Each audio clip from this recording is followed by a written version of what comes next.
Now, what you've all been waiting for. Oh, there you go.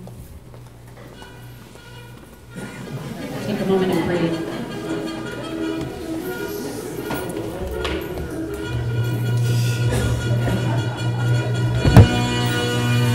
So this is what we're all here tonight, I think, about. So to learn more details about the Kilauea Pavilion, what it is exactly, and when the heck is it going to get done. So to start off, I'd like to introduce you to the design team. Now you can click it there, Joe.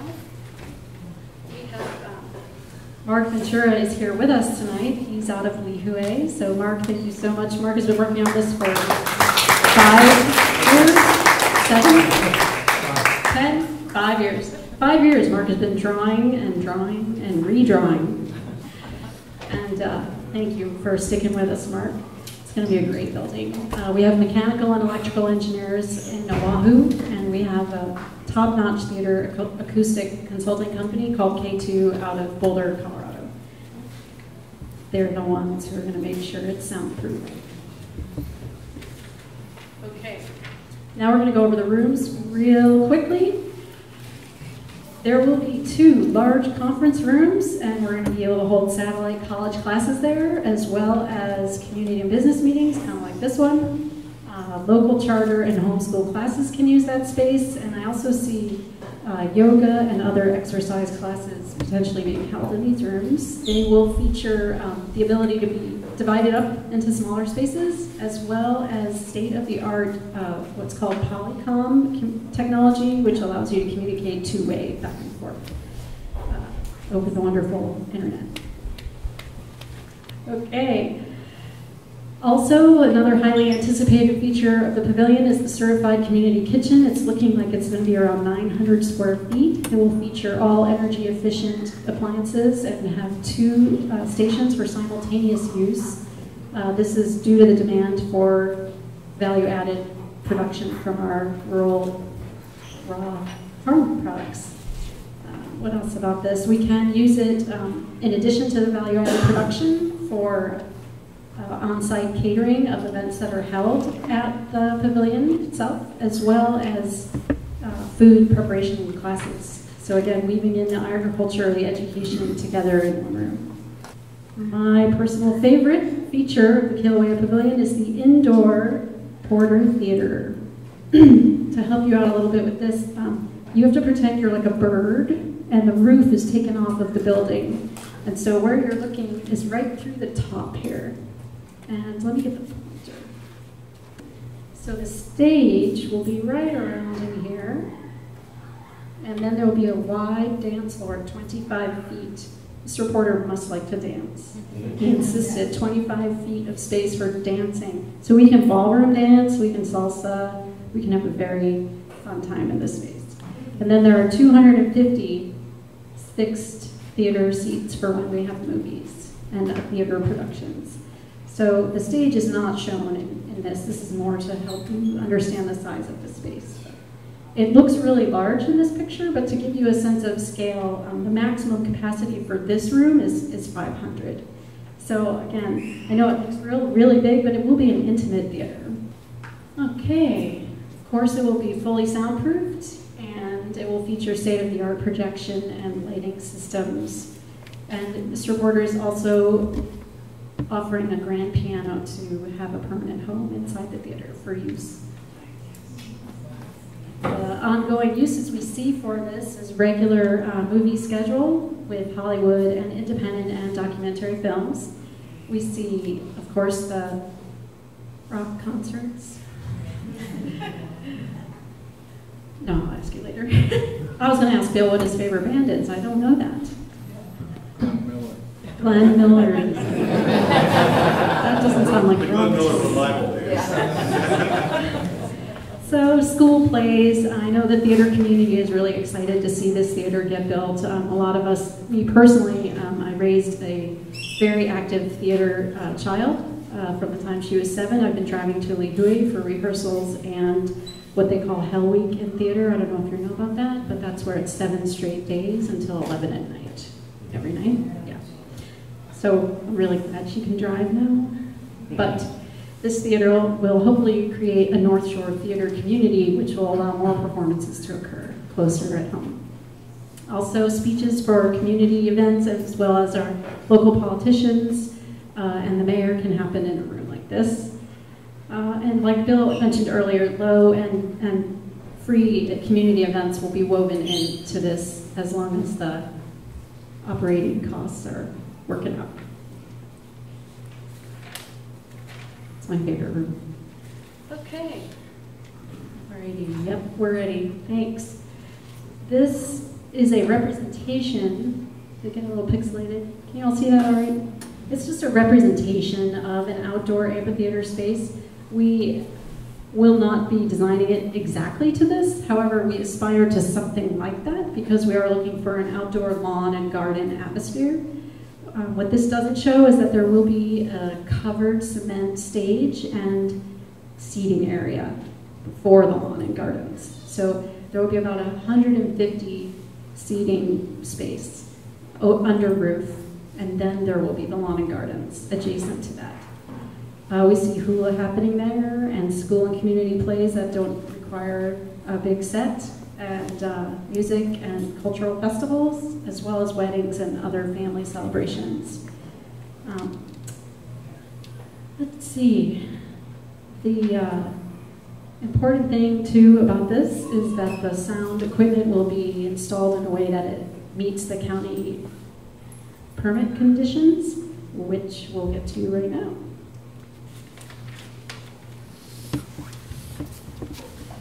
All right, so first of all, how many of you are familiar with the endangered seabird issue on Kauai? Ooh, that's about half. So just quick for the other half, there are petrels and shearwaters that do what's called fledge. Their fledglings leave the nest in the fall, and they get very distracted by bright lights, and then they circle by the bright lights and fall down and can't take off again. So they pretty much die. And they're an endangered species. Kauai is the only island that they're left on. Therefore, there are specific county conditions for new constructions, particularly up here on the north, where the birds fly over us to go out to sea. So all of the pavilion building, not just the outdoor, but it's particularly important in the outdoor because typically you would have a lot of lighting in a situation like that. So everything will be seabird friendly, downward facing and yellow. And the entire pavilion is restricted to 55 decibels at the property line. So everything that's being done, from the soundproofing of the individual rooms to the soundproofing of the building envelope to the installation of the specific sound equipment, is done in order to make sure that that sound decibel limit at the property line is being met. Also, on the outdoor note, the music, amplified music, is restricted to certain days. So only on Thursdays, Fridays, Saturdays, until 10 p.m. is there permitted to be amplified music. And also on Sundays during the day, but that has to be over by 6 p.m. So those are the restrictions that the outdoor area are operating under. So we can still have some loud festival music, I guess. Well, I'm sorry, did I say loud? I said quiet. We can have music that's amplified at 55 decibels at the property line during those days. In order to comply with all of this, we're implementing an outdoor sound monitor system. At the property line, there will be a device that measures the sound level on an ongoing continuous basis and records it. And that information will be then available and archived for retrieval at any time. So if we were to have any issues, we can resolve them immediately. Lastly, the minor note, there will be a traffic management plan that we're required to do for any events that should be in excess of 500 people. I'm not clear we'll be able to get that many people on Kauai out on the same night ever. But should we have that, we'll know how to handle the traffic in and out of the park. So, as you can see from this slide, right now what we're doing is finalizing the architecture and engineering plans. We are looking to complete the building permit process and start complete the contractor selection by the new year. With those things going smoothly, we'll break ground early next year, and sometime in the early part of 2015, we'll have a large celebration to dedicate the pavilion building.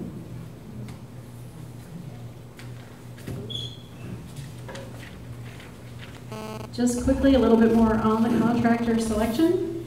We will be sending requests to contractors both on Kauai and Oahu, and we will be holding a pre-bid meeting October 4th. And we're going to require fixed price and cost bids from everybody. And as I previously mentioned, we should have this wrapped up by January of the new year. Good thing to celebrate. That does it for the details of the pavilion, and all of us here, myself and Bill and Joan and Mark and Sam, will be happy to, where's Sam? Take your questions. Oh, there she is. She's over here. Thank you.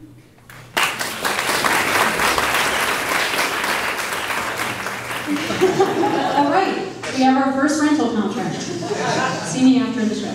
I mean, the meeting. Gary. Will the structure be hurricane-proof? Gary would like to know if the structure will be hurricane-proof. Mark, I think that was for you. We will be designing it to the wind loading criteria for the codes right now, which are 105-mile-an-hour winds. We're in the process. I would like to repeat what Mark just said. He said we'll be designing to the code as it stands right now, which is to 105. And then he's going to go further. 105 miles per hour wind. So designing the structural frame as we speak right now. And we can certainly discuss probably upping that limitation. Ooh, Mark says it's possible for us to design it to a wind speed higher than 105. That sounds good to me. I'd like to see the pavilion be used as a safe spot for emergencies. That would be great. Yeah, we could certainly. What's the wind in Niki? Lori's asking what the top wind speed was in Niki. I wasn't here. Does anyone have that piece of data? 175. 175. Ouch. So as long as those are available during construction, we'll start to develop those to make more parking for the park available during the market specifically. Thank you. If we do, we will use roundabouts if we can. Anybody else? Oh, yes. Last week I was at the High Five recycling area, and there was a sign saying that the county is not paying them for the recycling and that it was closed. Oh. Do you know if it's open again? Goodness, I wasn't.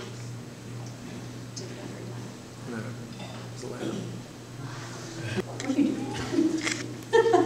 Hey, I did not know that. I'm very sorry to hear that. I'm glad you're telling me now, and I will find out tomorrow. Thank you. Yes. And also, yes, count. Larry may know the answer to that. It's not the county wasn't paying them. The state was not quick in getting their payment to them. They were paying them within the time frame allowed by the contract.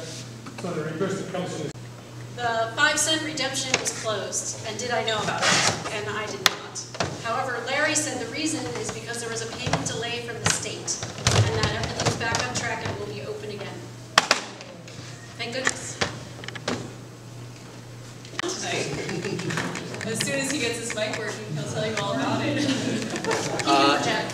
Yeah, the community garden is a 5.5 acre leased area, and 1 acre of it is developed right now. It has 42 individual plots which are taken, and there's a waiting list right now, so we are going to expand the community garden plots, and we're in the process of designing a 2-acre food forest in conjunction with 2 other nonprofits, Regenerations, International Botanical Garden, and Luboff, as well as the community at large. And there's another acre slated for a farm and sustainable agricultural training program that would be headed up by Son and Lisa of One's on Farms. So all those things are in process right now. And we look forward to a partnership with Nine-to-Ho and being able to utilize some of the facilities there for the education and training around agriculture. So that's what's happening. It's not in the plan. It's not in the plan to have lights. We prefer, I think, it to be quiet on the property and respect for the neighbors in the evenings. What's also been asked is, will it be covered since it's so rainy here? if we can raise enough money from the community, my guess is we can have lights and a cover. But both those things add significant expense to the project. Yes? The different outdoor uses. Concrete skate park is designed for, oh, I'm sorry, did everyone hear that question? It's, will there be restrooms with the further planning and development of park-like areas to the other side of the miniature golf? So we did not make that decision. We didn't, it's not on the paper. But I agree there's a need. Yes, Parker, was that you? Oh, no. Or mitigation for foot and bicycle? Yeah, from Kilauea, little kids coming down there. Kilauea town to Navajo County Park. Oh my God, oops, sorry. Community park. No, no there's not. The general plan for Kilauea town shows the bypass road entering across from the entrance of Kilauea town. So it is our hope, the long-term vision is that there will be a roundabout there and people coming from Kilauea town will cross right over. So maybe a crosswalk there or something. That would be the ideal future vision. But as far as our involvement currently, we are not planning any sidewalking on the highway. Good question. We really appreciate it that you came out tonight to join us for this. It's really important for us. Thank you.